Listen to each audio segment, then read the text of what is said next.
just means that the government aren't actually building houses for council houses, anymore.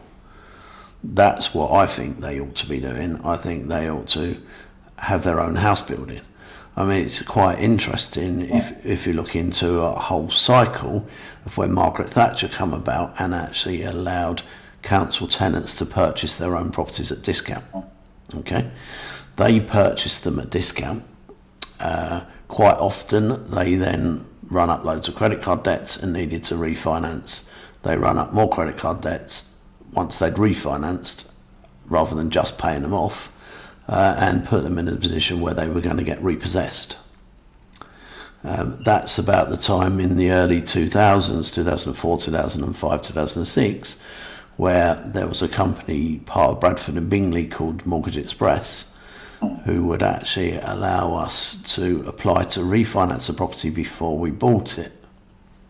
Okay, so if I found a property that was worth 140, agreed a price with the owners because they wanted to stay there more than get all their money out, at 100, that meant the day I bought it for 100, I could borrow 119 grand, which was 85% of the 140 value on the day I bought it. So I was actually getting paid after cost 10, 15 grand every property I bought. Right. Okay. Now, the problem was Mortgage Express went into receivership. Okay. And the government bailed them out. Now, most of the houses I were buying was ex-local authorities that the council had previously owned, i.e. the government owned, that had got into trouble. Mortgage Express had refinanced them. The government bailed them out. So basically they then had security on the properties that they owned originally, but without any profit. Right. Which is a whole mad vicious cycle that went on. Now, it just makes sense for me, if the government want to create a fund, why don't they give them to local councils and let the local councils build properties for council houses? It's a very good idea. And let the council do it. If that actually got taken up, and they gave a few million fund to property, then the councils could even get leverage from banks to build them. Is that on top of the private sector? That's on top of, on top top, of the private because sector? at the moment they're relying on the private sector to build a percentage of them. Right. Now, because housing associations typically want the properties at cost, Right. no builder wants to go out their way to build them because there is no profit for them. I see.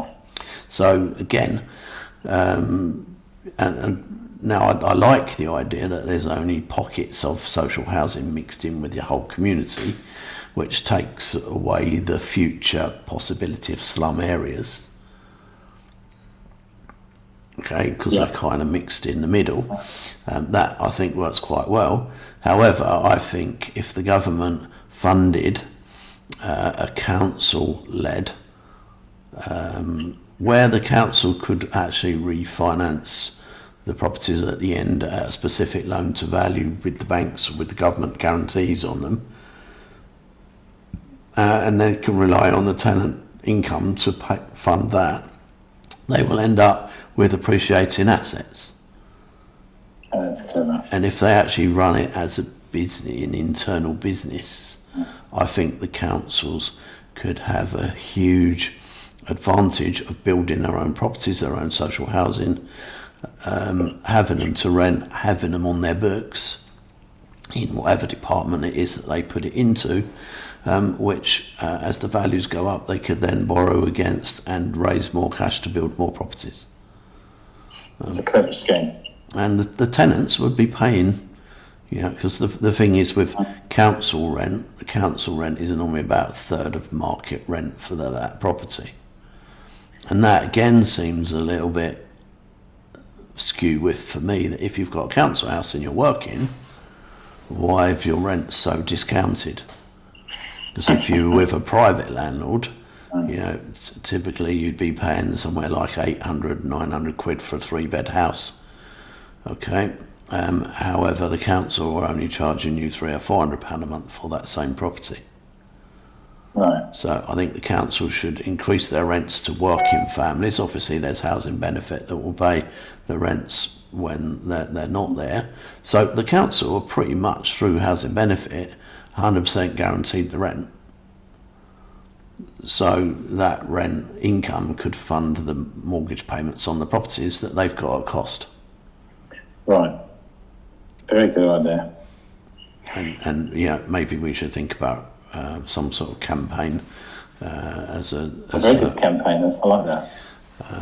why aren't local councils building properties using this fund?